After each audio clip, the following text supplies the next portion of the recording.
As Euro 2020 has drawn to a close, I thought I'd give you my team of the tournament, starting in goal. Now, of course, throughout this video, every time we mention an Italian player, it's quite easy to say that they won the tournament, so they deserve a space in this team. But having said that, a few individuals were absolutely outstanding, and the first one is Gigi Donnarumma. Not only were there loads of saves, but taking over the mantle from Gigi Buffon is always going to be difficult, and Gigi Donnarumma has done just that. Like I mentioned before, he didn't get the chance to shine on the international stage in Russia in the World Cup because Italy weren't there, and now he's just walked into the Euros, and the nonchalant attitude when he walked away after saving Bukayo Saka's penalty was, well, it was pretty cool, and it looked like a goalkeeper who knew exactly what he was doing. Jordan Pickford was also good this summer, and Jan Sommer of Switzerland as well deserves a shout, but with Donnarumma's performances and 2 penalty shootout victories, he is definitely the goalkeeper of the tournament.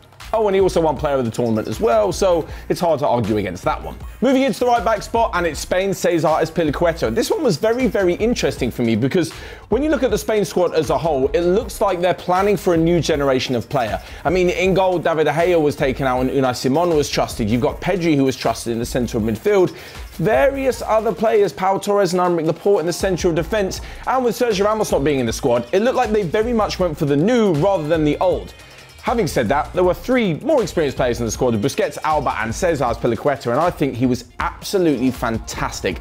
Did so well for Spain, took his penalties with aplomb when called upon, and just in general had a very good tournament. Alongside this, there was also the likes of Vladimir Coufal from Czech Republic, who was great after a fine season at West Ham, and Kyle Walker of England as well. Into the centre-back role, and it could have been very simple and easy to just pick the Italian centre-backs and say, well, they won the competition, they were amazing, so they deserve it, and they do. But I'm also throwing Harry Maguire in there as well. Why? Well, you'd probably think it's because, as a biased England fan, I'm putting Maguire in there just because of that, but that is not the truth. Maguire was stunning for England, whether playing in part of a 2-man central defence or a 3-man central defence. He did so well against a variety of opponents, and hey, England's defensive record speaks for itself. 7 games played, 2 goals conceded, both of them were from set pieces, none from open play, so that's 5 clean sheets in the competition. England were very good defensively, not so much from the attack, very good defensively, and Maguire definitely was a standout star in the tournament.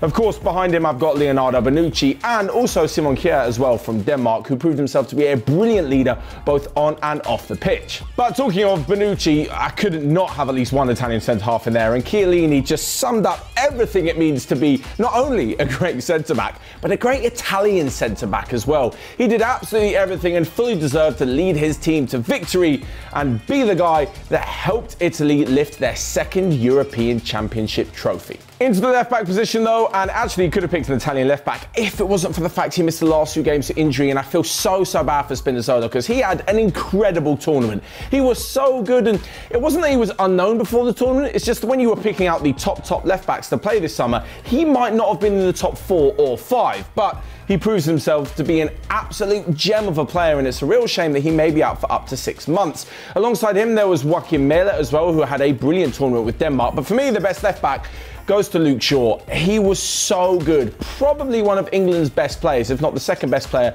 behind the likes of Raheem Sterling. 3 assists and a goal in the final from left back, sometimes left wing back as well. He's really proved the doubters wrong. And when you look at a few years ago when Jose Mourinho was slagging him off at Manchester United, he's come full circle to putting in an insane performance in the final and in the tournament on the international stage. Into the midfield now, and the defensive midfield position. It was one of 2 players.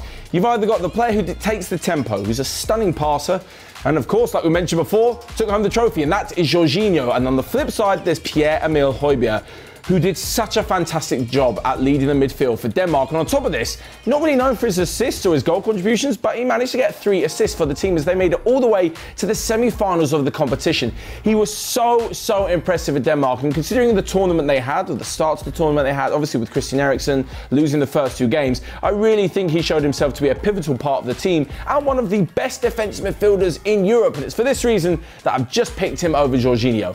No hate, no bias, just thought I'd mix things up a bit. But of course, it wouldn't be a midfield without at least one title-winning midfielder, and that goes to Marco Verratti. Stunning player. I saw a few people before saying, yeah, he's had his career at PSG, he hasn't really proven too much on the big stage, this, that and the other. Nonsense. utter nonsense. Verratti is so good, and he proved it in this tournament. Alongside Jorginho, and there was also Barella who could have had this position too, Verratti proved himself to be an absolute master of not only the box-to-box midfield action, but just all action in general. Whether it was pressing as a team, whether it was winning the ball back, or contributing to the attack, the midfielder proved to be absolutely pivotal. And the final spot goes to a young player who I mentioned very briefly earlier. We're talking about one of Cesar Azpilicueta's teammates, and he won the Young Player of the Tournament, and it's Pedri. And my word, the guy is just stunning. 18 years old, and even manager Luis Enrique said he had never seen such calmness, composure and play on the ball in the semi-final against Italy from someone like Andres Iniesta. Like, there was comparisons to Iniesta, and now the Spanish manager is saying Pedri's doing stuff that he hasn't even seen Iniesta do. This talented kid is set for an insane future, and if all of his opportunities come this soon, he will be developing at an insane rate. He is going to be some player. Of course, there were loads of other midfielders that didn't make the cut, but also had very good tournaments, but may just have fallen short because their team fell short overall. The likes of KDB, Pogba, I thought Rice and Phillips were brilliant in the midfield for England as well, but definitely Pedri takes that spot. Okay then, moving into the attack, and we'll start with the right wing, Federico Chiesa. There is no other name that could possibly come close to the things that he did in this tournament and the impact he had on this Italian team. He's coming up at clutch moments like he's an experienced forward who's been doing this for years, but really, he's helping this Italian side break on the counter. He's giving the opposite of the balance to when they're defending well, to when they're stuck in their own half. He's the outball. He can dribble with it seemingly faster than he can run without the ball, and he has provided them with so much attacking threat, it almost makes the opposition completely worried just about him, leaving the likes of Immobile and Insigne with space to do what they got to do as well. Besides this, there were some other very good right wingers in the tournament. Emil Forsberg can count himself unlucky not to be in here with Sweden. And on top of this, Mikael Damsgaard as well had an insane breakthrough tournament. I think Sampdoria are going to do very well to hold on to him this summer. On the left side, it was a straight shootout between Insigne and Raheem Sterling. And I've just gone for Sterling purely because he was England's best player in the tournament. He pretty much carried them to the final. Scored goals, was an attacking threat, gave some assists. And although Insigne did the same, I felt like Chiesa was probably the best of the attacking three in that Italian side. So I've gone for Raheem Sterling on the left wing. He was brilliant, he did him and his country proud and definitely deserving of a spot. Now, we move to the centre forward role. Karim Benzema, brilliant on his return to the French team, but didn't quite make it. Harry Kane was terrible in the group stage, managed to find some form in the knockouts and helping into the final with 4 goals. Didn't quite make it. Romelu Lukaku, brilliant for Belgium as always, the country's highest goal scorer. Did not make it. This was between the 2 men who scored the most goals. You had Cristiano Ronaldo, who actually won the top goal scorer of the tournament with 5 goals and an assist to his name, and Patrick Schick, who just scored the 5 goals for Czech Republic. And I've gone for Schick. Now, I know what you're going to say. There's going to be all those you on the keyboards right now. Oh, you hate Ronaldo, this, that, and the other. It's just not true. In fact, I absolutely love Cristiano Ronaldo. What a player. And yes, the fact he's 36 and still doing the business is unbelievable. But he scored the majorities of the goal in the group stage. He helped Portugal through, and then they got knocked out. And yes, you could say it's unfair that he's a victim of Portugal's lack of success in the tournament, but that's the way it goes. Patrick Schick was there in every game for Czech Republic, helping them to the quarterfinals, that brilliant knockout victory over the Netherlands. They were a real surprise in this tournament, and also that goal from near the halfway line against Scotland was an absolute peach. That goes down as one of 2 goals of the tournament for me, and I just think Schick was overall brilliant centre-forward play. For those of you who are interested, the other goal of the tournament was actually, for me, Lorenzo Insigne's goal against Belgium.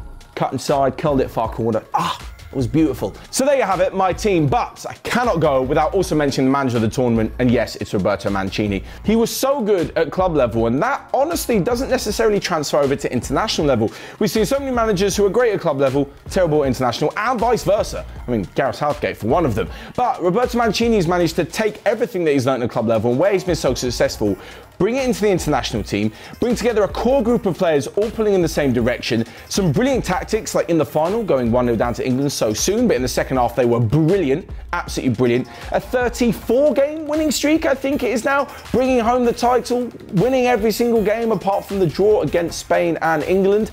But winning on penalties is pretty amazing too. I just think he has been so good, and there is no other manager more deserving of the manager of the tournament. So there you have it. There is my team and manager of the tournament. Why don't you guys let me know your thoughts down below? Check out everything else we've got going on. It has been a brilliant football of summer. I hope you have enjoyed it. And now we've got a whole load of transfers and the new football season to look forward to as well. Until next time, I will see you guys later.